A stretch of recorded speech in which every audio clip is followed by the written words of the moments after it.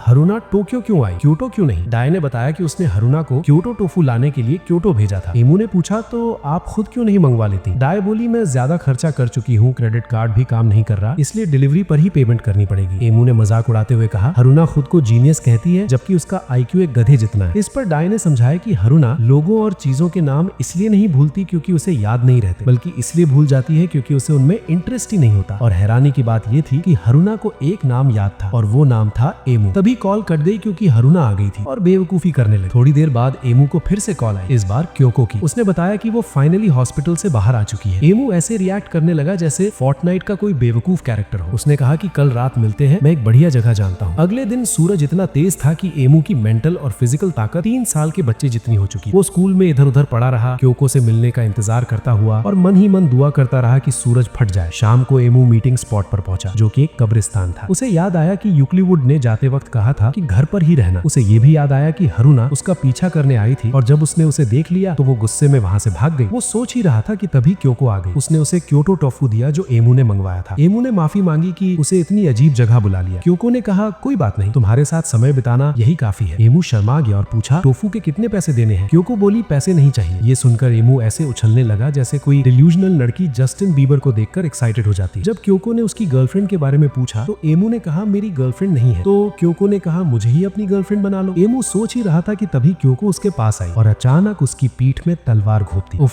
ये औरतें। उसने कहा, एमू आसानी से मरता नहीं। और तभी एमू को समझ आ गया कि क्योको असैसिन की विक्टिम नहीं थी बल्कि खुद असैसिन थी। उसने पूछा, तुमने अपने परिवार को क्यों मारा? क्योको ने जवाब दिया, वो मेरा असली परिवार नहीं था, मैंने कुछ अजनबियों की मेमोरीज बदल दी थी। एमू सन्न रह गया। उसे पता था कि मेमोरी मैनिपुलेशन सिर्फ मैजिकल गर्ल्स कर सकती हैं और क्योको ने उसकी शंका सच साबित कर दी। वो अपनी मैजिकल गर्ल फॉर्म में बदल गई। उसने कहा, मैं कितनी भी कोशिश कर लूं तुम्हारी यादें नहीं बदल सकती, इसलिए अब एक ही रास्ता बचा है, तुम्हें खत्म करना। वो उस पर बार बार झपटी है और उसका इरादा साफ था, बस एमू का सिर काटना। रखना है। लेकिन एमू उसके हमलों को चकमा दे ही रहा था कि तभी उसे एक जोरदार किक पड़ी और वो उड़ता हुआ काफी दूर जा गिरा। जब वो किसी तरह खड़ा हुआ तो क्योको ने लगातार बेरहम हमले करना शुरू कर दिए और तभी उसने कबूल किया कि सेरेब्रस को मारने वाली वही थी। ये सुनते ही एमू का दिल बैठ गया। वो भागने की कोशिश करता है लेकिन क्योको एक जादू से उसे वहीं जकड़ लेती है और ठीक उसी पल हारुना और सारा अचानक वहां पहुंच जाते हैं। हारुना ने फ्रीज वाला जादू तोड़ दिया और पूछा, ये हमलावर कौन है? एमू ने भारी आवाज में कहा, यही वो मैजिकल गर्ल है जिसने मुझे पहले मारा था। बिना एक पल सोचे दोनों ने कहा, हम भी लड़ेंगे। क्योको ने हारुना से पूछा, तुम्हें बैरियर तोड़ना कैसे आता है? हारुना ने आराम से जवाब दिया, क्योंकि मुझे बैरियर बनाना आता है। तभी सारा ने मिस्टर लेन एमू को थमाई और बताया कि उसे यहाँ यूक्लिवुड ने भेजा है। इसके बाद सारा ने अपनी तलवार बुलाई और लाल चमकती आंखों के साथ क्योको की तरफ बढ़ने लगी। क्योको की आंखें भी लाल चमकने लगी। एमू ने घबराकर पूछा, क्या क्योको भी वैम्पायर निंजा है? लेकिन सारा ने कहा, नहीं, जो ताकत मैं महसूस कर रही हूँ वो कुछ और ही है। सारा ने अपनी शैडो रिवर्सल टेक्निक से क्योको पर वार किया लेकिन क्योको ने आसानी से हमला रोक लिया और जवाब में एक आग का गोला फेंक दिया। उसने एमू को भी जला डालने की कोशिश की लेकिन हारुना ने फोर्स फील्ड बनाकर उसे बचा लिया। हारुना चिल्लाई, आग से दूर रहना, तू वैम्पायर है। क्योको ने फिर हवा के हमले शुरू कर दिए। तभी हारुना को समझ आया इसके पास मेगलो जैसी ताकत है। सारा उठ खड़ी हुई और बोली, एमू ट्रांसफॉर्म कर, बिना मैजिकल बूस्ट के तू इसे नहीं हरा पाएगा। एमू ने अपनी मैजिकल गर्ल फॉर्म ली और सारा के साथ क्योको पर टूट पड़ा। हवा के हमलों से बचते हुए एमू ने उससे तलवार टकराई और पूछा, तू सबको क्यों मार रही है? क्योको ने हंसते हुए कहा, क्योंकि ऐसा करने से मुझे अमरता मिलती है। फिर उसने 2 टॉर्नेडो बनाकर एमू को बीच में कुचल दिया। वो बोली, क्या मैं तुझे टुकड़ों में काट दूं ताकि तू फिर कभी जिंदा ना हो? लेकिन एमू ने अपनी फेरी स्ट्रेंथ से उसे जकड़ लिया और उसी पल सारा ने एमू के आर पार अपनी तलवार घुसाकर क्योको का काम तमाम कर दिया। सबने सोचा अब सब खत्म हो चुका है लेकिन तभी क्योको ने सारा को काटते हुए कहा, मेरी अभी 10 जिंदगियां बाकी है। उसने एक भयानक आग का गोला छोड़ा जो बीच हवा में जम गया क्योंकि यूक्लिवुड की धमाकेदार एंट्री हो चुकी थी। क्योको ने यूक्लिवुड पर 2 टॉर्नेडो छोड़े लेकिन यूक्लिवुड ने बिना उंगली हिलाए उन्हें खत्म कर दिया। ये देखकर क्योको और भी पागल हो गई। वो यूक्लिवुड की तारीफ करते हुए उस पर और जादू बरसाने लगी लेकिन यूक्लिवुड की गोजो वाली इन्फिनिटी इतनी मजबूत थी कि कोई जादू उसे छू तक नहीं पाया। क्योको ने बिजली के हमले किए लेकिन फोर्स फील्ड फिर से काम आ गया और तभी यूक्लिवुड ने सबको चौंका दिया। उसने मिस्टर लेन उठाई और खुद मैजिकल गर्ल में बदल गई। एमू समझ गया ज्यादा ताकतवर मैजिक कमजोर मैजिक को खुद में खींच लेता है और यूक्लिवुड का ट्रांसफॉर्म होना इस बात का सबूत था कि सारे मेगलो उसी की वजह से इकट्ठा हो रहे थे। क्योको चिल्लाने लगी, तूने नेक्रोमैंसर की जिंदगी छोड़कर एक लूजर के साथ घर बसाया। उसने कई आग के हमले किए लेकिन सब यूक्लिवुड के बैरियर पर टकराकर रुक गए। क्योको अजीब तरीके से नाचते हुए बोली, मुझे तेरी मैजिक चाहिए। एमू आगे बढ़ना चाहता था लेकिन यूक्लिवुड ने जमीन पर जले हुए शब्द लिखे, पीछे रहो। यूक्लिवुड और क्योको बैटलफील्ड के दूसरे हिस्से में पहुंचे। क्योको ने बताया, मेरी मल्टीपल लाइव्स मुझे इंसानी लिमिट से ऊपर ले जाती हैं। उसने 100% पावर से ब्लास्ट किया, फिर 150%, फिर 200%, लेकिन यूक्लिवुड के बैरियर पर एक खरोच तक नहीं आई। जैसे जैसे यूक्लिवुड धीरे धीरे आगे बढ़ती गई क्योको और भी पागल होती गई। 300%, 400%, 500% हमले बढ़ते गए लेकिन यूक्लिवुड अब भी बिना किसी नुकसान के खड़ी थी। लेकिन नतीजा फिर भी वही रहा। क्योको हाफने लगी, थकान से उसकी सांस फूलने लगी। उसके दोनों हाथ उसी के हमलों के बैकलैश से पूरी तरह झुलस चुके थे। तभी यूक्लिवुड ने जमीन पर कुछ शब्द लिखे जिनका मतलब था घर चली जा। लेकिन क्योको ने जाने से इनकार कर दिया और एक और ब्लास्ट करने ही वाली थी कि यूक्लिवुड ने सिर्फ एक शब्द धीरे से फुसफुसाया और उसी पल क्योको गिर पड़ी। आयमू सदमे में बस देखता रह गया। सारा ने समझाया, यूक्लिवुड ने अपने शब्दों में छुपे मैजिक से क्योको को खत्म किया है। उसने सिर्फ डाई कहा था। आयमू को तभी समझ आया कि यूक्लिवुड हारुना के मजाक में मर जा कहने पर इतना गुस्सा क्यों हो जाती थी और ये भी साफ हो गया कि वो अपने दोस्तों के पास